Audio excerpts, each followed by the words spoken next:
Kowe iki ora kok nyembah wayang. Wayang ki dadi tuntunan, tontonan, tatanan lan tantangan. Kowe tak omongi ya, wong ndelok wayang ki nek tenan-tenan li ndelok mesti bakal entuk ngelmu sing apik, ngentuk ngelmu sing becik, entuk tuntunane falsafah Jawa. Ngono. Wong Jawa ki alus, wong Jawa ki kebak sasmita, ora kok cobloko. Mula jroning wayang iki digelar kaya ngene iki padha didhawuhi ngonceki sasmitaning lakon sewengi mau apa, becike nggo nendi, alane nggo napa. Kuwi ayo padha dionceki iso nggo sangu jroning urip. Ngono. Lah kowe kok percaya karo wong kono-kono sing ora seneng karo budayane awake dhewe. Mongko kuwi wong Jawa kok nglarang adat budaya Jawa. Uteke wis kuwalik. Nala Gareng Petruk lan kowe Bagong. Bapak iki seneng. Bapak iki bangga. Bangga kok bangga. Bangga. Dene aku minangka dadi pangareping Desa Karangkadempel. Udakara wis dina ingkang kepungkur lan mbok menawa sasi ingkang kepungkur. Desa kene iki ditetepake minangka dadi desa budaya lan desa wisata. Nggih, Pak.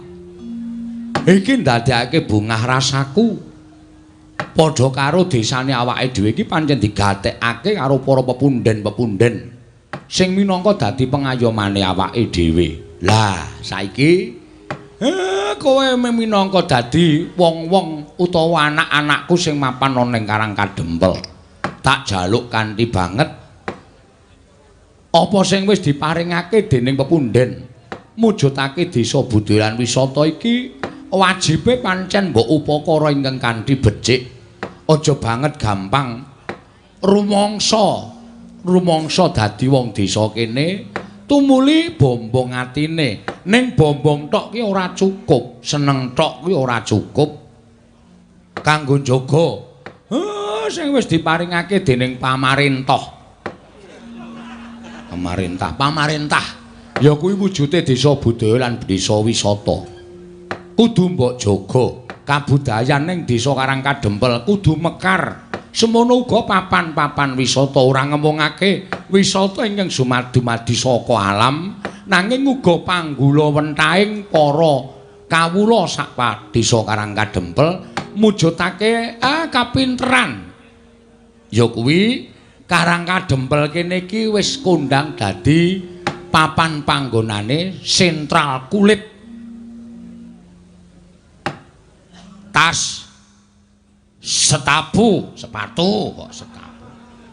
Lan sak piturute iki asale saka kene. Mula wajibe kuwi padha dijaga. Carane njaga supaya tetep menjila kondang kawenang-wenang. Lah kuwi eneng pundhake sapa? Kuwi eneng tanggung jawabe saben-saben kawula ingkang mapan ana ing Karangkadempel. Aja diya-diniya, aja padha regejegan, tetep rukun manunggal tetunggalan bantu binantu antaraning siji lan sijine. Ning akhir-akhir iki wah Semar kene omong ora nganggo basa sastra barang. Sastra sapa? Saiki nek ngomongke iki rasa nganggo sastra-sastronan. Sing baku kawula iki ngerti, penonton ki paham. Oh nggih. Akhir-akhir iki kok wisatawan, Warataya. Wisatawan kok. Para-para sing padha rawuh ning Karangkadempel kok katon suda. Iki jane eneng apa? Nala Gareng Petruk Bagong kowe sing minangka dadi pengarep-pengarepe eneng apa? Eneng masalah apa? Mara gage matura. Kene aku matur Bagongku kena imbase lho, Pak. Mergo sing ngeyel dhewe iki Bagong. Ning nek bapak kersane aku matur, ya ora apa-apa aku tak matur. Piye? Mergo penemune para-para sing padha golek sandang pangan lumantar dodolan kuwi durung manunggal. Durung manunggal piye? Ngene, Pak. Kono-kono ki akeh papan-papan wisata sing dumadi saka panggula wentahing para kawula mbudidaya mujudake ketrampilan tangan kayata lan liya-liyane padha karo kene.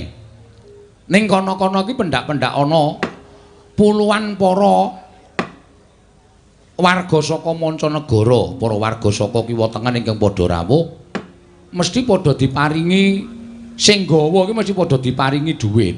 Ngono lho. Dadi padha betah tekan kono. Ning nek kene sebagian padha diparingi, ning ana uga ingkang isih ngengkel ora gelem maringi. Lah nek carane kaya ngono kuwi ora jeneng kok ora kompak to, Pak. Nek ora kompak dadine sing padha nggawa pembeli-pembeli tekan kene iki do ora seneng mergo ning kene ora entuk apa-apa. Ora ngelingi yen to rejeki saka sing kuwasa kuwi janjane dhewe ming minangka lantaran. Ora dikukup dhewe ning uga diratake karo para-para sing bakal nampa rejeki. Bagong kok ngono. Sik, Mir. Mau ayah kok saiki, Mir. Iki masalahe rada serius iki, Tru. Iki perlu apa jenenge iki? Ana pembelaan saka aku. Aku buka toko tas ki ning tanah-tanahku dhewe ning nggon-nggon aku dhewe.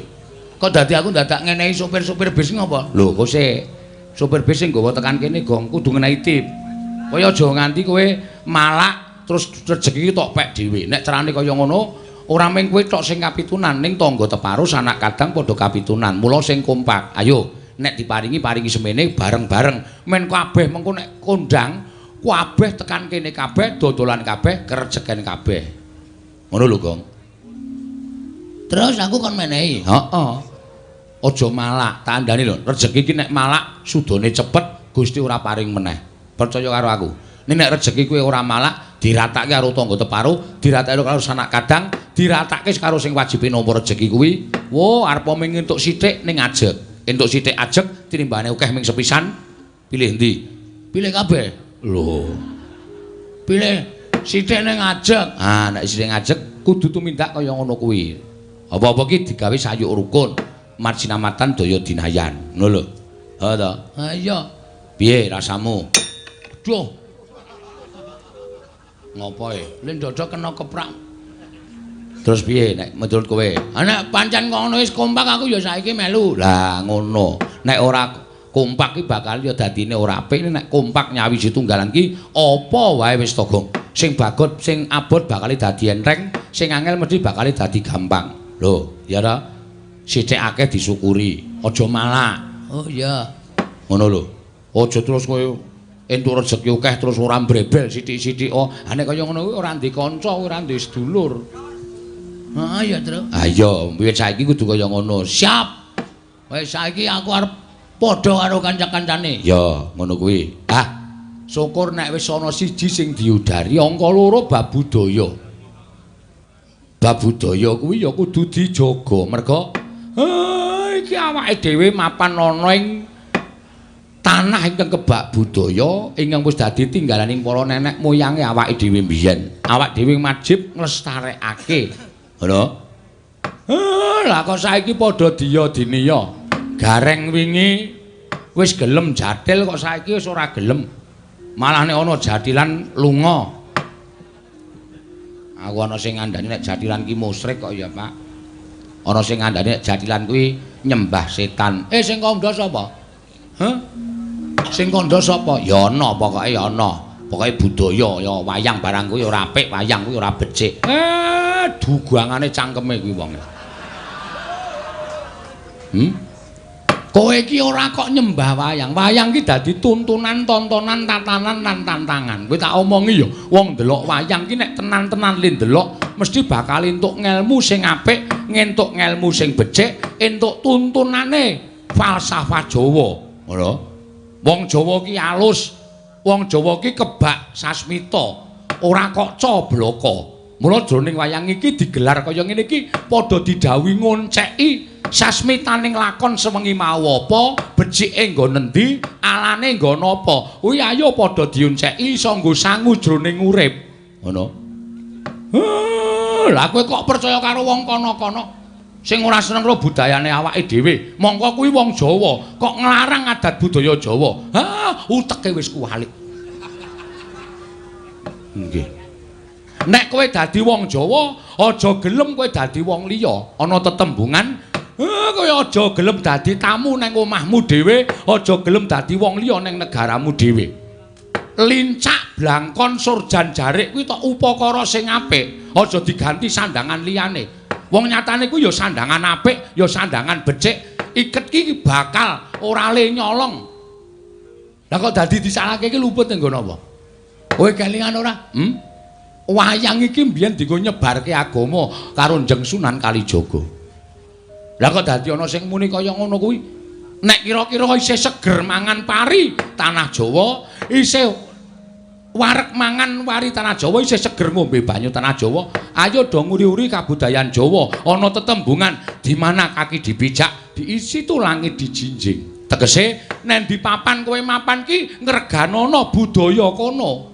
Aja kok malah tok singkang-singkang, kowe ora ndek tangga, ora ndek kanca. Urip ki ora iso nek ora bebarengan, urip ki ora iso nek ora sesandingan. Sok nek mudhar arep mangkat nang kuburan dhewe apa kowe? Nggih, Pak. Kowe kudu duwe jati diri. Lah iki lho. Wong ki nek ora duwe jati diri, wekasan ora iso ngendhaleni diri, terus ming rubuh-rubuh gedang. Kancane gayeng ngalor kowe melu ngalor, kancane gegeran ngidul gayeng ngidul kowe melu ngidul. Mergo kowe ora duwe jati diri. Mula jati dirimu ki ketokno iki lho, jati diriku wong Jawa. Ya aku kudu tresna budaya Jawa, ya aku kudu seneng budaya Jawa. Wong kuwi budayaku, kuwi budayane leluhurku. Ngono. Kampleng ya itu. Sapa? Sapa? Gareng iki. Lho kok gareng iki? Gareng iki ming kurban kok. Gareng iki ora salah kok arep dikamplengi ora. Sengit aku. Mulane saiki kok sing teko latihan jatian kok kurang siji iki bol gareng iki lho. Kowe iki apik lho reng dadi celeng. Celeng matamu kuwi ora. Ora ana sing iso kaya kowe iso bijek-bijek merga sikile pincang. Nan, trampelmu joget mula aja. Kuwi iki ora apa-apa nek. Wis ta? Ora apa wong kowe iki mung budaya. Jroning atimu aja nganti kowe percaya karo kapercayane liya kejaba mung percaya marang panguwasaning Gusti Akarya jagat ngono.